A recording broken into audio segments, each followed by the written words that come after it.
नमस्कार। चलिए आज इतिहास के पन्नों को पलटते हैं और चलते हैं साल 1857 में। ये वो दौर था जब राजस्थान की धरती पर पहली बार क्रांति की चिंगारी भड़की थी। आज हम बात करेंगे नसीराबाद छावनी की, एक ऐसी कहानी जिसमें भरोसा, धोखा और बगावत सब कुछ शामिल था।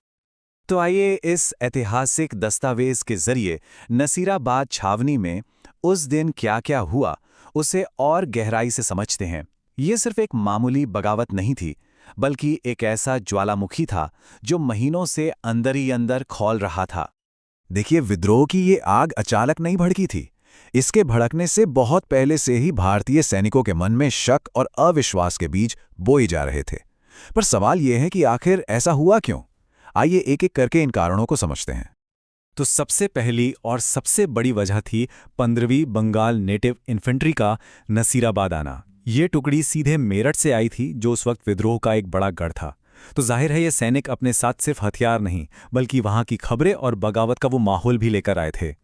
अब सोचिए, जिन भारतीय सैनिकों ने सालों तक अजमेर के शस्त्रागार यानी कि शस्त्रागार की पूरी जिम्मेदारी संभाली थी, उन्हें ही अचानक वहां से हटा दिया गया। ये उनके लिए एक बहुत बड़े अपमान जैसा था। उन्हें लगा कि उनके अंग्रेज अफसर अब उन पर बिल्कुल भरोसा नहीं करते। और इसी माहौल में आग में घी डालने का काम किया कुछ रहस्यमयी संदेशवाहकों ने।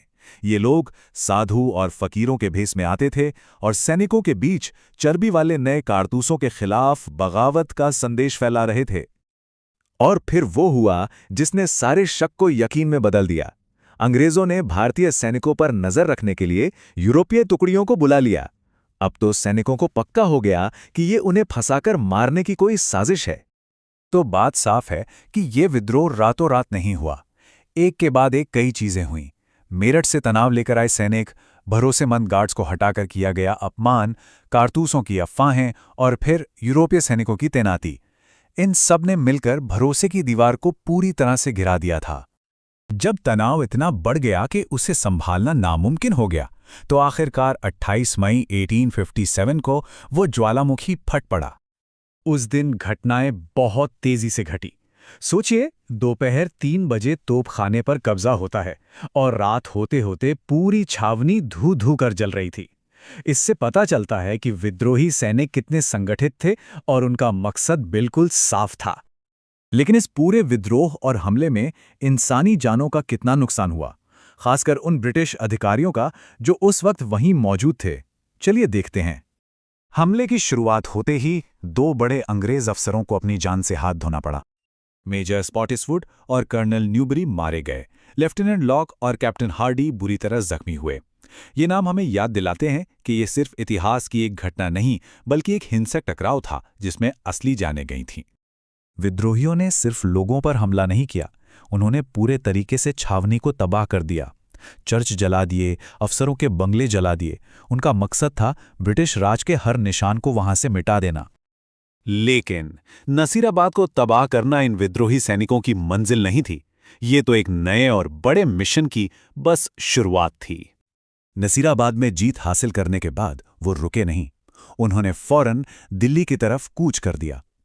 ये कदम दिखाता है कि उनकी सोच कितनी बड़ी थी। वो इसे एक लोकल लड़ाई नहीं, बल्कि दिल्ली में चल रही एक बड़ी क्रांति का हिस्सा मानते थे। उनका प्लान बिल्कुल साफ था। पहला कदम, नसीराबाद पर कब्जा करो और अंग्रेजी हुकूमत खत्म करो। दूसरा कदम, सीधा दिल्ली चलो, जो क्रांति का दिल था। और तीसरा कदम, 18 जून को दिल्ली पहुंचकर अंग्रेजों के खिलाफ चल रही घेराबंदी को और ताकतवर बनाओ। तो आखिर में ये सवाल उठता है कि नसीराबाद को पीठ दिखाकर और दिल्ली की ओर जाकर इन विद्रोही सैनिकों ने अपने लिए कैसा रास्ता चुना?